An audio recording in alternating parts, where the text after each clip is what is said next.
d'avance sur le reste du monde, ils sont arrivés à retomber avec 1000 ans de retard.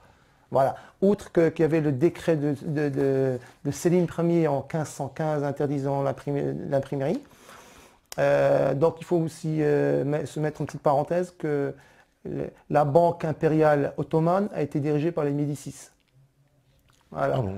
Par les Médicis. C'est quand même les grands banquiers. Tout à fait, tout à fait. C'est étonnant ça.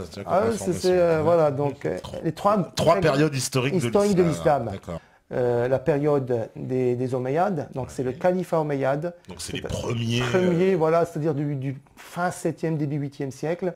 Ensuite, à partir du 9e, la deuxième période, c'est du 9e au 14e siècle.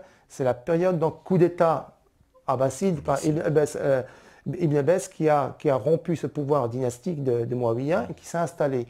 Donc cette période qu'on appelle le pouvoir, le califat abbasside. Le califat abbasside, c'est dans cette période que l'islam classique est né, c'est-à-dire la science, les arts, parce que c'était quand même des califes éclairés.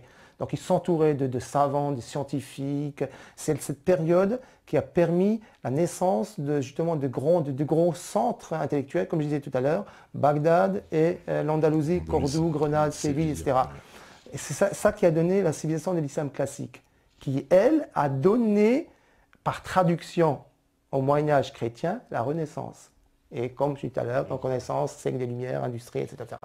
Donc cette période. Ensuite, il y avait une troisième période. Et là, on enclenche déjà un processus pratiquement de décadence, parce qu'il n'y avait plus cette espèce d'aura de recherche, de connaissances, qu'on appelle le califat turc. Donc le califat turc apparaît à partir du XIVe siècle. Ensuite, le règne des Turcs brutal, militaire, qui s'en fichaient complètement de la science et de quoi que ce soit. Tout ce qui les intéressait, c'était le pouvoir et l'argent. Ensuite, ils ont transvasé le pouvoir de Bagdad à Istanbul. Voilà.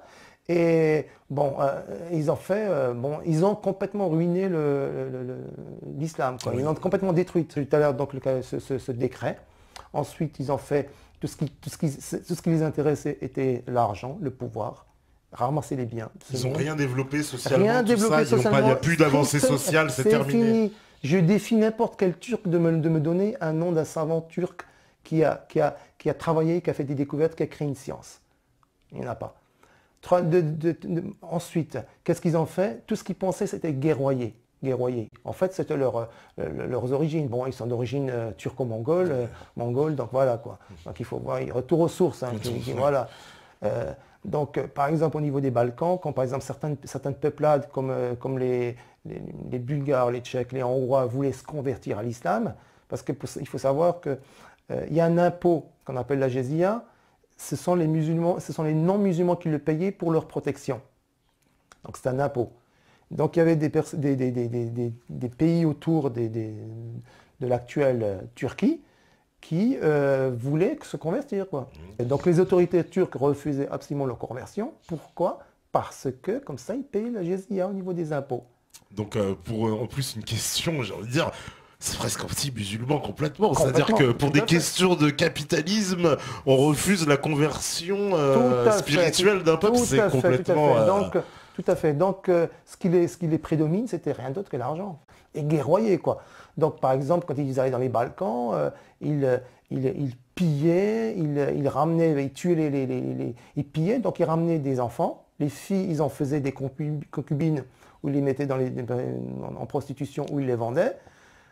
Et les garçons qui les ramenaient, ils les mettaient dans les casernes. Dans les casernes, étant jeunes, donc ils les formaient dans l'armée. Et ça donnait des janissaires.